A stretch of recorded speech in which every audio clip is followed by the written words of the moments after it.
जय श्री कृष्ण। राधे राधे दोस्तों, आज मैं आप लोगों को लड्डू गोपाल की एक बहुत ही अद्भुत, आश्चर्य करने वाली बिल्कुल सत्य लीला कथा सुनाऊंगी, जिसे सुनकर आपका मन कई सारी जिज्ञासाओं से भर जाएगा और साथ ही साथ आपको आपके सारे सवालों के जवाब जरूर मिलेंगे। आप यह समझ पाओगे कि आपके लड्डू गोपाल किस हद तक आपसे जुड़े हुए हैं। जब आप लड्डू गोपाल से दिल से रिश्ता जोड़ लेते हैं तो आपके लड्डू गोपाल भी उस रिश्ते को किस तरह से निभाते हैं। दोस्तों, वीडियो को पूरा अवश्य देखिएगा, तभी आप इस लीला कथा को पूरी तरह से समझ पाओगे। आज की ये लीला कथा हमारे साथ शेयर की है पंजाब में रहने वाली 55 वर्षीय मंदिरा देवी जी ने। मंदिरा जी की बेटी ने कुछ दिनों पहले इंस्टाग्राम पर मुझसे कांटेक्ट किया और उसके बाद मंदिरा जी ने अपने साथ घटी लड्डू गोपाल के इस आश्चर्य करने वाले चमत्कार को हमारे साथ शेयर की। मंदिरा जी हमसे कहती हैं कि मैं लड्डू गोपाल की सेवा बचपन से ही करती आ रही हूँ। लड्डू गोपाल से मेरा बहुत ही गहरा लगाव है। शादी के बाद जब मैं अपने ससुराल आई तब मैं अपने साथ अपने लड्डू गोपाल को भी लेकर आई थी, पर जब मैं अपने ससुराल आकर देखी तो हमारे घर पहले से ही लड्डू गोपाल विराजित थे, जिनकी सेवा मेरी सासू माँ बड़े ही प्यार से करती थी। अब हमारे घर दो लड्डू गोपाल थे। दोनों लड्डू गोपाल की सेवा हमारे परिवार में बहुत ही प्यार से और जतन से होने लगी। मंदिरा जी कहती हैं, मुझे 5 संतान हैं, 2 बेटियां, 1 मेरा बेटा और 2 और पुत्र मेरे दोनों लड्डू गोपाल।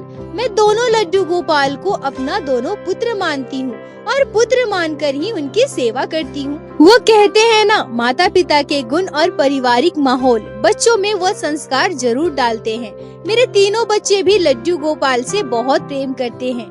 लड्डू गोपाल के प्रति उनके मन में भी बहुत ही श्रद्धा और भक्ति है। मेरी बेटियां तो बचपन से ही लड्डू गोपाल की सेवा करती है। मेरे ससुर जी की मृत्यु मेरी शादी के लगभग 7-8 साल बाद हो गई थी।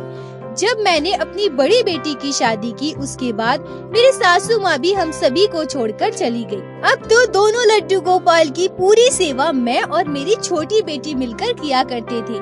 मंदिरा जी कहती हैं कि वैसे तो मेरे तीनों बच्चों को लड्डू गोपाल के प्रति बहुत ही प्रेम और लगाव था, पर जब मैंने अपनी छोटी बेटी की शादी तय की तब वो मुझसे कहने लगी कि मम्मी, आप मुझे एक लड्डू गोपाल दे दीजिए। मैं लड्डू गोपाल के बिना वहाँ नहीं रह सकती हूँ। मैं अपने साथ लड्डू गोपाल को अपने ससुराल लेकर जाऊंगी।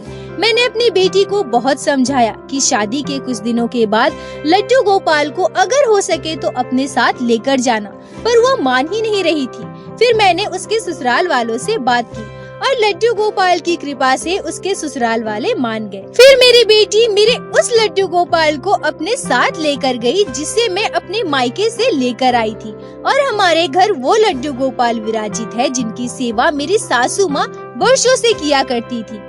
अब हमारे घर एक ही लड्डू गोपाल थे जिनकी सेवा मैं वैसे ही प्रेम भाव से किया करती थी। मेरी छोटी बेटी की शादी के 2 साल के बाद मैंने अपने बेटे की भी शादी कर दी।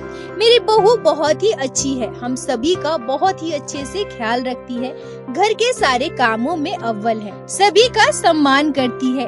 एक बहू में जो सारे गुण होने चाहिए वो सब मेरी बहू में है, पर एक चीज है जो वो हमेशा करने से हिचकिचाती है, वो है लड्डू गोपाल की सेवा।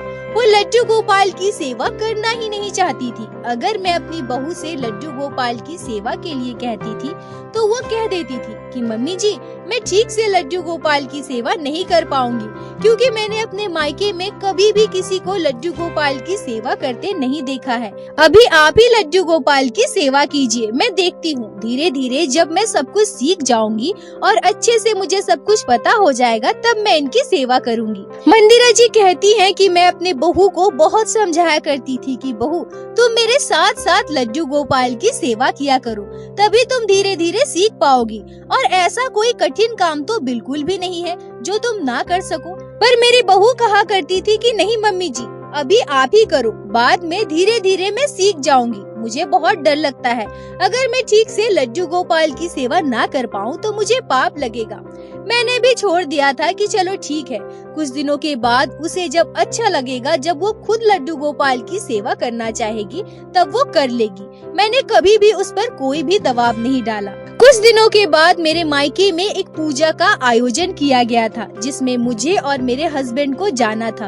अब तो लड्डू गोपाल की सेवा मेरी बहू को ही करना था। मैंने भी मन ही मन सोच लिया था कि ये अच्छा मौका है। बहू हमेशा लड्डू गोपाल की सेवा करने से डरती है, उससे दूर भागती है।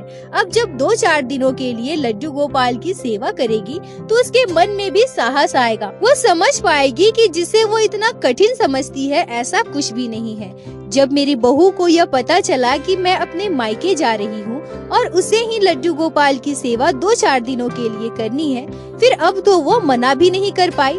मैंने लड्डू गोपाल की सेवा से जुड़ी हर एक विधि बहू को बहुत अच्छे से समझा दी, हर एक बात उसे अच्छे से बता दिया और उसे यह भी कह दिया कि अगर तुम्हें कुछ और जानना हो, कुछ भी पूछना हो तो तुम मुझे कॉल कर लेना। जिस दिन मेरे मायके में पूजा थी उसी दिन मैं और मेरे हस्बैंड मेरे मायके गए। मेरे मायके में बहुत सारे मेहमान आए थे, सबसे मिलना जुलना हुआ, पूजा पाठ हुआ। दिन भर मैं बहुत व्यस्त थी क्योंकि मैं सुबह सुबह जल्दी निकल गई थी, इसलिए उस दिन मेरी बहू ने ही लड्डू गोपाल की पूरी सेवा की थी। रात के लगभग 8 बजे मैं अपनी बहू को कॉल करती हूँ और लड्डू गोपाल के बारे में पूछती हूँ। तब मेरी बहू कहती है कि मम्मी जी, लड्डू गोपाल तो अपने सिंहासन पर बैठे हैं। थोड़ी देर के बाद 9 बजे मैं उन्हें सुला दूंगी।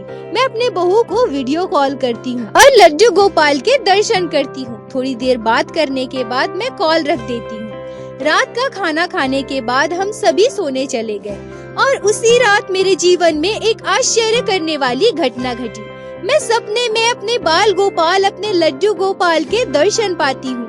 मैं सपने में देखती हूँ कि मेरे लड्डू गोपाल बहुत ही सुंदर सा श्रृंगार किए हुए बैठे हैं और आश्चर्य करने वाली बात यह थी कि लड्डू गोपाल उसी पोशाक और उसी श्रृंगार में थे जो आज मेरी बहू ने लड्डू गोपाल का किया था, जो मैंने वीडियो कॉल पर दर्शन किया था। मैं अपने सपने में देखती हूँ कि लड्डू गोपाल सुंदर श्रृंगार करके अपने सिंहासन पर बैठे हैं और उनके आगे एक दर्पण रखा है। दर्पण इस अवस्था में है जैसे लड्डू गोपाल उस दर्पण में अपना श्रीमुख देख रहे हों। पर आश्चर्य करने वाली बात यह थी कि वो दर्पण मेरे लड्डू गोपाल के श्रीमुख के तरफ नहीं बल्कि उल्टी तरफ घुमा हुआ था। मैं अपने सपने में ही कहती हूँ कि लड्डू गोपाल को दर्पण नहीं दिखाया है क्या? इस तरह से यह दर्पण यहाँ किसने रखा है? जल्दी से लड्डू गोपाल को दर्पण दिखाओ और दर्पण वहाँ से उठाकर रखो। इतना कहते ही मेरी नींद खुल जाती है। मैं घड़ी में देखती हूँ तो रात के लगभग 2 बज रहे थे। मैं मन ही मन सोचती हूँ कि मैंने यह सपना क्यों देखा है, इस तरह के सपने आने का क्या मतलब है। फिर मैं सोचती हूँ कि मैं अपने बाल गोपाल से दूर हूँ ना, तो शायद इस तरह के सपने मेरे मन में आ रहे हैं और फिर मैं अपने सपने पर ज्यादा ध्यान ना देते हुए दोबारा सो जाती हूँ। अगले दिन मेरे मायके में भंडारे का आयोजन किया गया था। दिन भर हम सभी भंडारे में व्यस्त थे क्योंकि मेरे मायके से ससुराल की दूरी मात्र 30 मिनट की थी। इसलिए शाम के 6:30-7 बजे मैं और मेरे हस्बैंड घर वापस आने की सोचने लगे। सभी ने हमें रोक लिया। सभी कहने लगे कि सारे मेहमान हैं, आप लोग ऐसे चले जाओगे तो अच्छा नहीं लगेगा। आप लोग भी आज रुक जाइए, कल सुबह सुबह चले जाना। आप रुकोगे तो सबको अच्छा लगेगा। हमने भी सबकी बात मान ली और उस रात मेरे मायके में ही रुकने का तय किया। मैंने आज फिर से अपनी बहू को रात में कॉल किया, पर आज कॉल करने में थोड़ा लेट हो चुका था, जिस वजह से लड्डू गोपाल को मेरी बहू सुला चुकी थी। मैंने आज वीडियो कॉल नहीं किया। थोड़ी देर बात करने के बाद मैंने कॉल रख दिया और मैंने अपनी बहू से कहा कि सुबह के 7-8 बजे तक हम घर आ जाएंगे। पर उसी रात मैंने फिर से एक आश्चर्य करने वाला, चौंका देने वाला सपना देखा। आज मैं अपने सपने में फिर से अपने लड्डू गोपाल के दर्शन पाती हूँ। मेरे लड्डू गोपाल हमारे घर के सिंहासन पर विराजित है और मैं अपने बाल गोपाल से बहुत दूर बैठी हूँ। मेरे लड्डू गोपाल मुझसे कहते हैं, मैया, ओ मैया, मैया, क्या मैं सुंदर नहीं दिख रहा मैया? क्या मेरा श्रृंगार सुंदर नहीं किया है मैया? मुझे दर्पण क्यों नहीं दिखा रहे? मैं अपना स्वरूप कैसे देखूं? मैं अपना श्रृंगार कैसे देखूं मैया? मुझे दर्पण दिखाओ ना मैया। मंदिरा जी कहती है कि यह सुनते ही मेरे पूरे शरीर के रोंगटे खड़े हो गए। मैं अपनी नींद से जाग गई और तुरंत उठकर बैठ गई। मेरा पूरा शरीर सिहर रहा था। मैं घड़ी में देखती हूँ तो सुबह के 4 बज रहे थे। मैं अपने सपने का बस यह मतलब निकाल पा रही थी कि हो ना हो मेरी बहू ने जरूर लड्डू गोपाल को दर्पण नहीं दिखाया होगा और मैं प्रतिदिन अपने लड्डू गोपाल का सुंदर श्रृंगार करने के बाद उन्हें दर्पण जरूर दिखाती हूँ। और मैं यह समझ गई कि इसी वजह से शायद कल भी मेरे लड्डू गोपाल मेरे सपने में आए थे और मुझे दर्पण दिखाई दे रहा था, और आज फिर से बाल गोपाल मेरे सपने में इस तरह से आए। मैं अपने आप में इतनी ज्यादा प्रसन्न थी और अपने आप को इतना सौभाग्यशाली महसूस कर रही थी कि लड्डू गोपाल ने मुझे मैया कहकर पुकारा। लड्डू गोपाल साक्षात मेरे सपने में मुझे दर्शन दिए। इतने वर्षों की सेवा का आज मुझे फल मिला था। साथ ही साथ मुझे अब जल्द से जल्द घर पहुंचना था। मेरी बहू ने जो भूल की है, जिस वजह से मेरे लड्डू गोपाल इतने परेशान है, इतने दुखी है, उसे मुझे सुधारना भी था। मैं थोड़ी ही देर में अपने बिस्तर से उठ गई और नहाने चली गई। लगभग 5 साढ़े 5 बजे मैं तैयार हो गई। तब तक मेरे हस्बैंड भी जाग चुके थे। मैंने उन्हें मेरे सपने की पूरी बात बताई और अपने मायके में किसी से अपने सपने की बात कहे बिना सुबह के लगभग 6 साढ़े 6 बजे वहाँ से हम लोग निकल गए। मैं जब अपने घर पहुँची तब तक मेरी बहू लड्डू गोपाल को जगाकर उन्हें भोग लगा चुकी थी। मैं घर आकर अपने परिवार में सभी से अपने सपने की बात बताती हूँ। मेरे सपने की बात जानकर सभी आश्चर्य हो गए। मेरी बहू तो रोने लगी। वो कहने लगी कि मम्मी जी, मैंने कहा था ना मुझसे ठीक से नहीं हो पाएगा, और देख लिया ना, हो गया ना मुझसे इतनी बड़ी भूल। मैं अपनी बहू को समझाई कि बेटा ऐसा कुछ नहीं है, यह सब लड्डू गोपाल की लीला है। मैं अपनी बहू से कहती हूँ कि तुम तुरंत नहा कर आओ। मेरी बहू नहा कर आती है। फिर मैं बैठकर अपने बहू के हाथों लड्डू गोपाल को स्नान कराती हूँ, उनका सुंदर श्रृंगार करवाती हूँ और अंत में लड्डू गोपाल को दर्पण भी दिखाती हूँ, जिससे मेरे बाल गोपाल अपना सुंदर श्रीमुख देख पाए।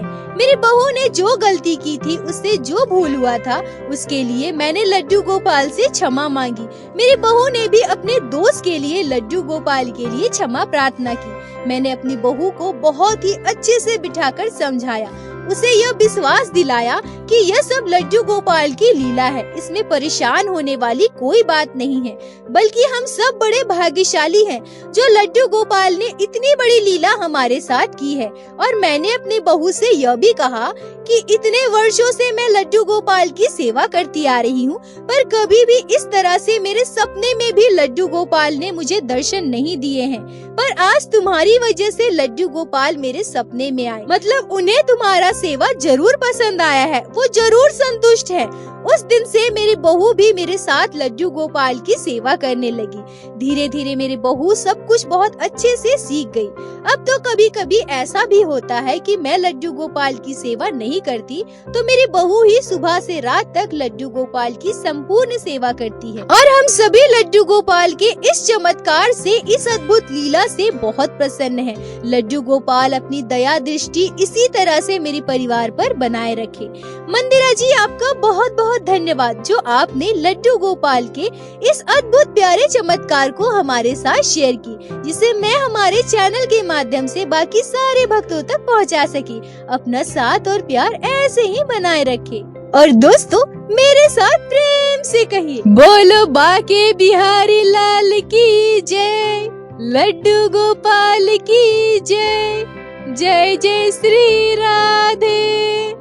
दोस्तों, यदि आप लोगों को आज की यह लीला कथा अच्छी लगी हो, आपके हृदय को स्पर्श की हो, तो कृपया वीडियो को लाइक करके अपने दोस्तों के साथ शेयर अवश्य करें, जिससे बाकी भक्त भी लड्डू गोपाल की इस अद्भुत लीला कथा को श्रवण कर सके। और हमारे चैनल को सब्सक्राइब करें, जिससे प्रतिदिन आप लोग हमारे चैनल पे श्री बाके बिहारी श्री लड्डू गोपाल की लीला कथा सुन सके। दोस्तों, यदि आपके जीवन में घटी हो कोई भी चमत्कारी घटना या लड्डू गोपाल ने कभी भी की हो कोई भी लीला, जिसे आप हम सभी के साथ शेयर करना चाहते हैं, तो कृपया हमें इंस्टाग्राम पे मैसेज करें। हम आपसे कांटेक्ट करेंगे और आपकी उस लीला कथा को हमारे चैनल पे बाकी सारे भक्तों के साथ शेयर अवश्य करेंगे। लड्डू गोपाल की कृपा आप पर और आपके पूरे परिवार पर बनी रहे। राधे राधे दोस्तों।